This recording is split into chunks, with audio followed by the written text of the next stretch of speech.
Bismillahirrahmanirrahim. Wa ala alihi wa sahbihi ajmain amma ba'du. Usikum wa nafsi bi taqwallahi faqad fazal mu'minuna al-muttaquna as-sadiqun. Jamaah yang dimuliakan Allah, ikhwan dan akhwat fillah rahimakumullah. Alhamdulillah pada kesempatan pagi hari ini kita kembali dipertemukan Allah di majelis ini untuk melanjutkan kajian rutin kita, kajian bulanan tentang keluarga sakinah dan pembahasan kita mengenai komunikasi suami istri. Nah, kemarin kita sudah membahas tentang pentingnya berkomunikasi dan tema-tema apa yang sebaiknya dibicarakan antara suami istri. Nah, pada kesempatan ini kita akan membahas komunikasi dari sudut pandang bahwa laki-laki dan perempuan itu berbeda. Dan ternyata perbedaan ini akan berakibat pada respon yang ditunjukkan ketika menghadapi satu persoalan atau satu kejadian. Cara laki-laki merespon dan cara perempuan merespon, mengambil sudut pandang sampai pada memilih frasa atau ungkapan-ungkapan ternyata berbeda. Dan ketika ini kita pahami, insya Allah akan membuat suasana rumah tangga kita menjadi lebih baik, karena kita bisa memahami pasangan kita menjadi jauh lebih baik juga. Ya, banyak rumah tangga yang bermasalah di dalam berkomunikasi, salah satunya karena tidak memahami bahwa laki-laki dan perempuan itu berbeda. Karena itu kita akan membahas lebih dulu bahwa memang Allah menciptakan laki-laki dan perempuan itu tidak sama. Ya, ungkapan ini kita dapatkan dari firman Allah di dalam surat Ali Imran ayat yang ke-36. Ya, surat Ali Imran ayat yang ke-36. Falamma wada'atha, ketika Hanah itu adalah ibunya Maryam, istrinya Imran, hamil, kemudian dia memiliki nazar, ya, id qalat imra'atu Imrana rabbi inni nadartu laka ma fi batni. Ketika istri Imran, Hanah itu berkata, ini Rabbi ini nadartu laka ma fi batni, ya, sungguh aku menadarkan untukmu ya Allah ma fi batni, apa yang ada di dalam rahimku ini, ya, aku menadarkan untukmu ya Allah anak yang ada di dalam rahimku ini, ya, muharraron, menjadi orang yang muharraron itu menjadi orang yang soleh dan berkhidmat, melayani di Baitul Maqdis. Jadi nanti menjadi orang yang kesehariannya ada di tempat ibadah di Baitul Maqdis, melayani keperluan-keperluan peribadatan, ada jamaah yang datang dan macam-macam. Aku bernadar kalau nanti anak ini lahir, maka aku akan menjadikan anak ini sebagai pelayanmu di Baitul Maqdis. Ya, fataqabbal minni, maka terimalah, ya, nadarku ini ya Allah, innaka antas samiul alim, sesungguhnya engkau maha mendengar lagi maha mengetahui. Falamma wada'atha, dan ketika Hanah ini melahirkan anaknya, qalat, dia berkata, Rabbi ini wada'tuha untha, ya Allah, ternyata aku melahirkan sebagai anak perempuan. Jadi bayangannya di awal itu nanti anaknya laki-laki. Ya, lah kalau ini perempuan berarti rencananya berubah, nggak jadi muharraron, nggak lagi jadi orang yang nanti diniatkan melayani keperluan-keperluan Tuhan, karena kita tahu sendiri perempuan mengalami fase-fase haid gitu ya. Pada fase itu tentunya tidak layak kalau dia berada di tempat peribadatan. Nah, Wallahu a'lamu bima wada'at, dan Allah lebih mengetahui apa yang dia lahirkan, karena waktu kemarin masih dalam rahim saja Allah juga sudah tahu kalau besok lahirnya juga perempuan. Tapi ini ternyata berbeda, apa yang diinginkan untuk dinazarkan adalah anak laki-laki, ternyata yang lahir adalah anak perempuan. Nah, kemudian muncullah kalimat ini, walaisa dzakaru kal untha, dan laki-laki tidaklah sama dengan perempuan. Jadi ini adalah firman Allah yang dicantumkan di dalam Al-Quran, di mana Allah mengatakan walaisa dzakaru kal untha, dan laki-laki itu tidak sama dengan perempuan. Ini perlu kita bahas karena seruan-seruan feminisme yang mengajak menuntut persetaraan gender, mereka seolah-olah memperjuangkan perempuan agar sejajar dengan laki-laki. Kalau kita lihat sejarah, karena mereka berada di fase pemberontakan, karena di dalam ajaran Kristen ternyata memang perempuan itu banyak yang dirugikan. Mereka tidak memiliki hak suara. Kita tahu sih di Amerika saja sampai abad ke-19 perempuan itu belum punya hak suara gitu ya. Kemudian tidak punya hak waris. Kemudian kalau tidak bahagia itu tidak boleh minta cerai dari suami. Padahal dalam Islam kalau nanti pernikahan itu nggak bahagia, daripada terdolimi, seorang perempuan boleh menggugat cerai suami, namanya khulu.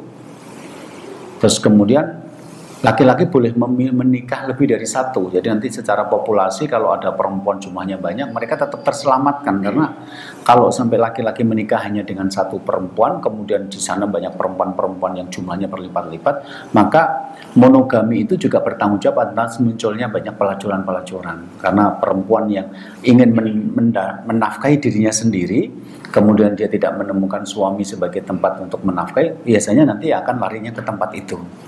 Dan kemudian di dalam Islam perempuan itu mendapatkan hak suara dan juga mendapatkan warisan. Ini yang membuat orang-orang Kristen itu sebenarnya cemburu kepada Islam gitu loh. Ini kalau dikhawatirkan nanti kalau berkembang maka orang akan berbondong-bondong masuk Islam, maka kemudian dijelek-jelekan seolah-olah Islam itu mengekang perempuan, seolah-olah Islam itu menindas perempuan dari kacamata yang salah. Nah, bahkan banyak di antara kita yang kemudian menjadi muslim sejak lahir, tapi cara pandangnya tentang syariat itu sebenarnya cara pandangnya orientalis, bukan asli Islam, bukan seperti itu. Bahwa ibu secara hati mungkin nggak setuju dengan poligami, itu mungkin lebih kepada tidak setuju kalau bapak yang melakukan. Tapi sebagai satu syariat di tempat-tempat perang ketika janda-janda banyak, mungkin syariat itu menjadi tepat gitu loh, bahwa saya nggak ingin suami saya poligami, itu urusan berbeda gitu loh. Jadi kita bukan menolak poligaminya, tapi mungkin menolak bapaknya yang melakukan gitu loh. Karena apa? Mungkin belum bisa adil, mungkin ilmunya masih kurang, mungkin nafkahnya belum cukup gitu loh. Tapi secara syariat poligami itu memungkinkan perempuan-perempuan terselamatkan gitu kan. Walau alam bisawab. Ini kan tema yang ibu-ibu nggak suka sebenarnya. Tapi itu yang menjadi penyebab Islam memberikan ruangan yang cukup bagi perempuan gitu loh. Jadi isu kesetaraan gender itu mesti datang dari barat, bukan dari Islam. Karena dalam Islam laki-laki dan perempuan memang diciptakan dari awal sudah berbeda. Jadi ayatnya itu tadi, yaitu surat Ali Imran ayat yang ke-36, walaisa dzakaru kal untha, dan laki-laki itu tidak sama dengan perempuan. Yang mengatakan laki-laki tidak sama dengan perempuan itu Allah. Bagaimana kita makhluknya kemudian menuntut, memperjuangkan yang mungkin seperti mengejar asap mulai dari berapa ratus tahun lalu sampai sekarang juga nggak akan pernah berhasil, karena yang pada dasarnya memang berbeda kok mau disama-samakan. Padahal menyamakan sesuatu yang berbeda itu, dua hal yang berbeda mau dijadikan sama, itu dalam Islam namanya dolim.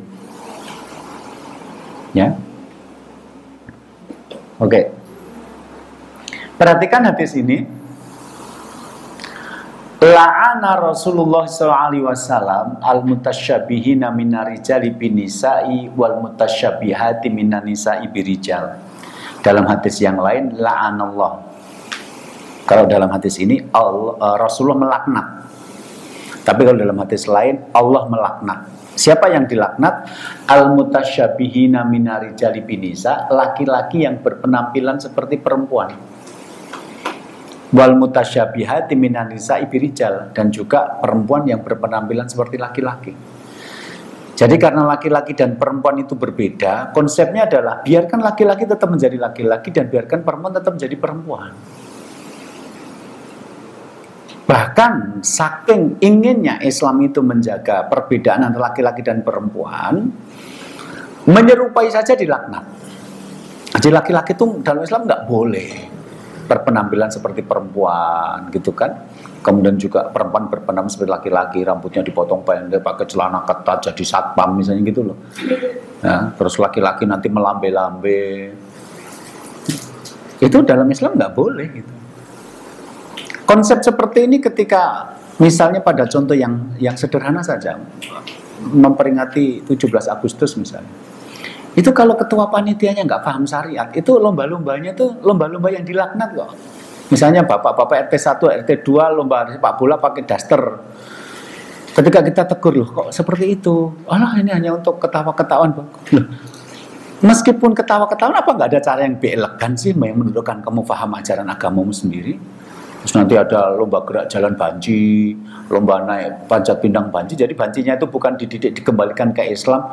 Wong yang kayak banci itu kalau nikah juga bisa melahirkan anak. Itu pada dasarnya laki-laki punya sperma kok gitu loh. Bukan terjebak di tubuh yang salah kok, bukan begitu kok. Itu karena salah pendidikan, akhirnya yang disalahkan syariatnya. Jadi pada konteks-konteks seperti ini ada lomba-lomba. Bahkan kalau sekarang kita nonton televisi, presenter-presenter atau host acara itu mayoritas kan laki-laki yang berpenampilan seperti perempuan gitu. Jadi kalau saya ironi gitu ya, kalau Olga Saputra yang kebanci-banci itu mati, ibu-ibu pengajian pada nangisi, kalau Ustadz mati belum tentu ada yang nangis gitu.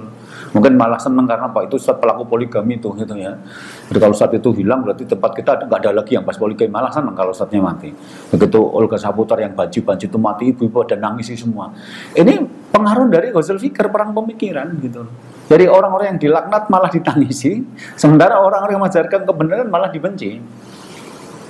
Nah, kecuali mereka memang tidak percaya, maka saya di sini menampilkan hadis yang riwayat Imam Bukhari bahwa ini hadis sahih. Rasulullah melaknat mutasyabih itu yang mirip, yang meniru.